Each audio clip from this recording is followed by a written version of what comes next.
Welcome to our channel. ఇప్పుడు మనతో GVLN ఆచార్యులు గారు ఇక్కడ ఉన్నారు. సో మనం అడిగి తెలుసుకుందాం. సార్ నమస్తే అండి. జ్యోతిష్యానికి మనిషికి సంబంధం ఏంటి సార్? శ్రీ గురుభ్యో నమః. ఓం నమో నారాయణి. జ్యోతిష్యం వేద రహస్య సారం. మనకు 4 వేదాలు ఉన్నాయి.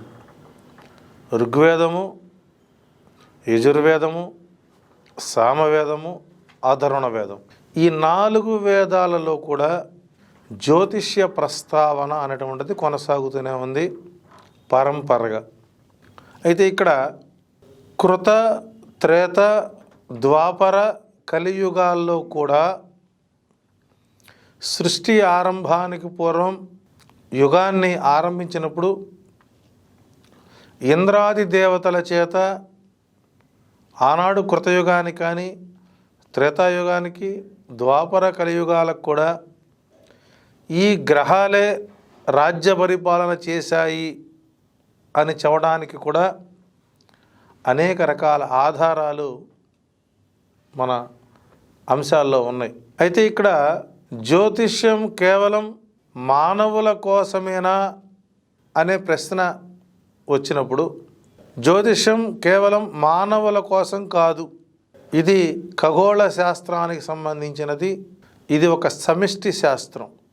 ఈ భూమిపైన మానవ గణంతో పాటు అనేక జీవరాశులు, జంతువులు, ప్రకృతి, వాతావరణం, భూ ఉపరితలం, భూ అంతర్భాగం, వీటికి సంబంధించినటువంటి ప్రతి అంశాలు కూడా ఆయా గ్రహాలు ఏ ప్రాంతాలకు ఎలా ఫలితాలను ఇస్తాయి అనేటువంటి దాన్ని చెబుతూ, భూభాగం పైన జీవించే జీవరాశులలో మానవుడు కూడా ఒకడు కాబట్టి వాడి యొక్క పుట్టుక, వాడి జీవన ప్రమాణం, వాడి ఉన్నతులు, పదోన్నతులు ఎలా ఉంటాయి అన్నదాన్ని కూడా పూర్తి స్థాయిలో విపులీకరించడానికి ఏర్పాటు చేయబడినటువంటి శాస్త్రమే జ్యోతిష్యం. ఈ జ్యోతిష్యం మానవుడి యొక్క జీవితం మీద 25% ప్రభావం చూపుతుంది. మిగిలిన 75% యావత్ ప్రపంచానికి శాసిస్తుంది. అంతేగాని జాతకం మా కోసమే పుట్టింది, మనుషుల కోసమే పుట్టింది, 100% ఇదే పని చేస్తుంది, ఈ 100% లేకపోతే మీరు చచ్చిపోతారు, విడిపోతారు, కలిసిపోతారు అని చెప్పేటువంటి శాస్త్రం కాదు. ఒక దిక్సూచి మాదిరిగా, ఒక వెలుగు మాదిరిగా, వాన చేత రక్షించబడిన గొడుగు మాదిరిగా ఉండబడిన ఒక ఆయుధమే కానీ పూర్తి స్థాయిలో జ్యోతిష్యం మనిషికి వర్తించదు. కొంతమేర మాత్రమే వర్తిస్తుంది. అది కూడా శాస్త్రోక్తంగా విధి విధానాలను తెలుసుకుని ఆ జాతకుడిని సక్రమ మార్గాన పంపించడానికి ఏ మార్గాలైతే ఉన్నాయో ఆ మార్గాలు మొత్తాన్ని కూడా వివరించి విస్తృతపరచి ఆ జాతకుడిని ఉన్నత మార్గాల వైపు తీసుకెళ్ళటానికే తప్ప ఇదే జీవితం, ఇదే ప్రయాణం, ఇదే నీ బతుకు అని నిర్ధారించే స్థాయికి జ్యోతిష్యం లేదు. సో కాబట్టి నిత్య దైనందిక జీవితంలో భాగంగా దీపారాధన, దైవారాధన, మీ పెద్దల ఆశీస్సులు ఉన్నవారికి జాతకం గురించి కానీ జ్యోతిష్యం గురించి కానీ పరిశీలన చేయాల్సిన అవసరం కూడా లేదు. సో కాబట్టి ముందు నైమిత్తికంగా నిత్యం మీరు చేయాల్సిన మంచి పనులు చేయండి. అవి మీకు అనుకూలంగా మారుతూ మీకు సత్ఫలితాలు అందిస్తాయి తప్ప పూర్తి స్థాయిలో జ్యోతిష్యమే మనిషి జీవితాన్ని నడుపుతుంది, అదే ఆహారం, అదే గాలి, అదే కాఫీ, అదే టీ అంటే మాత్రం ఒప్పుకోను. శాస్త్రాన్ని శాస్త్రంగానే చూద్దాం, శాస్త్రాన్ని గౌరవిద్దాం. ఆ శాస్త్రం మిమ్మల్ని ఉద్ధరింపజేస్తుంది, ఉజ్జీవింపబడి చేస్తుంది. జ్యోతిష్యానికి సంఖ్యాశాస్త్రానికి తేడా ఏంటండి?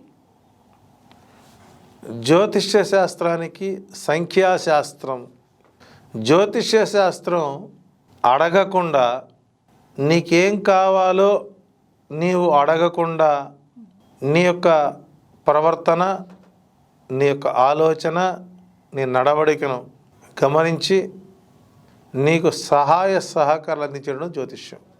మాటలు రాని పిల్లవాడి యొక్క సైగలను చూచి తల్లి ఎలాగైతే ఆ బిడ్డకు ఆకలేస్తుందా, మరి ఏ ఇబ్బంది అన్నా ఉన్నదా అని గమనించుకొని ఆ పిల్లవాడికి వచ్చినటువంటి బాధని నివృత్తి చేయడానికి ఏ ప్రయత్నాలైతే చేస్తుందో, జాతకుడికి తనకు వచ్చేటువంటి ఇబ్బందులని, లాభ నష్టాలని, సుఖ దుఃఖాలను తెలియజేస్తూ ఆ జాతకుడి యొక్క జీవన ప్రమాణాలని మెరుగుపరచడానికి ఏవైతే ఉన్నాయో వాటన్నిటినీ కూడా క్రమబద్ధీకరించి క్రమశిక్షణలో ఆ జాతకుడిని ఉన్నత స్థితి తీసుకెళ్ళేటువంటిది ఏదన్నా ఉంది అంటే అది ఒక జ్యోతిష్యం మాత్రమే.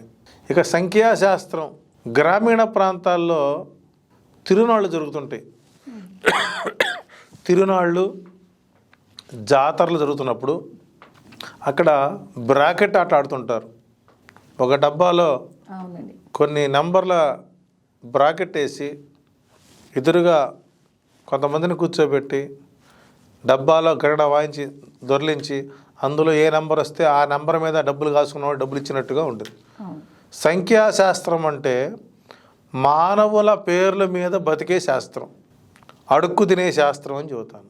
ఎదుటివారి పేర్ల మీద, ఎదుటివారి ఫోన్ నెంబర్ల మీద, ఎదుటివారి రాతలని వారి రాతలుగా మార్చుకొని అక్షరాలను రంకెలేస్తూ బ్రాకెట్ ఆటలు ఆడటం ఎలాగైతే ఉందో, సంఖ్యాశాస్త్రవేత్తలందరూ కూడా బ్రాకెట్ ఆటలను జోదగాళ్ళే అని చెబుతాను. కాబట్టి సంఖ్యాశాస్త్రానికి ప్రామాణికత లేదు, దానికి ఒక శాస్త్రం అనకూడదు. మనం ఎప్పుడో కీరో అనేటువంటి ఒక అమెరికన్ శాస్త్రవేత్త తాను అవలంబించినటువంటి శాస్త్రాన్ని మనవాడు అడుక్కొచ్చుకొని ఆ అడుక్కొచ్చుకున్న శాస్త్రాన్ని ప్రజలపై రుద్ది ఇది కూడా మేము శాస్త్రం అని చెప్పేసి ఒక డెంటిస్ట్ కనుక పుచ్చిపోయిన పళ్ళని పీకేసినట్లుగా ఈ న్యూమరాలజిస్టులు వ్యక్తుల యొక్క పేర్లలో అక్షరాలు మార్చడం ద్వారా ఏదో లబ్ధి వస్తున్న ఒక మాయా ప్రపంచంలో తీసుకుని వెళ్ళి కొంతకాలం పాటు అభివృద్ధి చెంది చివరికి వారికి వారే పతన సందర్భంలో చూసాం.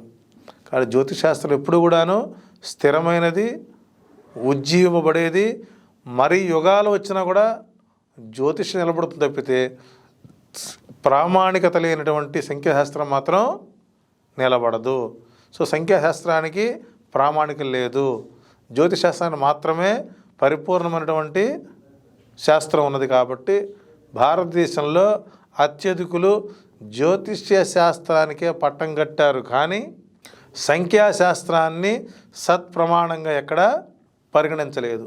మనకేదో కష్టాలు వచ్చాయని తాత్కాలికంగా మనం ఒక సంఖ్యాశాస్త్రం గెలిచి మన పేరు మార్చుకుంటే మనం బాగుపడతామంటే మీ తల్లిదండ్రులు మిమ్మల్ని కంటన తీసినటువంటి సంసారాన్ని కూడా మీరు అవమానపరిచిన వారు అవుతారు. కాబట్టి సంఖ్యాశాస్త్రానికి ప్రామాణికత లేదు, కేవలం ఉన్నటువంటిది జ్యోతిష శాస్త్రానికి విషయాన్ని ప్రేక్షకులు తెలుసుకున్న రోజున వారి జీవితాలను మార్చుకునే ప్రయత్నం చేస్తారు.